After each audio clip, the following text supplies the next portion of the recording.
శ్రీ వాసవి కన్యకా పరమేశ్వరి అమ్మవారి ఆలయం ప్రపంచంలోనే అతి ఎత్తైన 90 అడుగుల ఎత్తైన పంచలోహ విగ్రహాన్ని ఆంధ్రప్రదేశ్లోని పశ్చిమ గోదావరి జిల్లాలోని పెనుగొండ అనే గ్రామంలో 120 అడుగుల ఎత్తైన ఆలయంలో నిర్మించారు.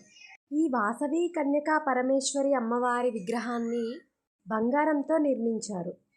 ఇది వైశ్యుల పుణ్యక్షేత్రంగా భావించబడుతుంది మరియు శ్రీ వాసవి కన్యకా పరమేశ్వరి దేవి అగ్నిప్రవేశం చేసిందని చెబుతారు.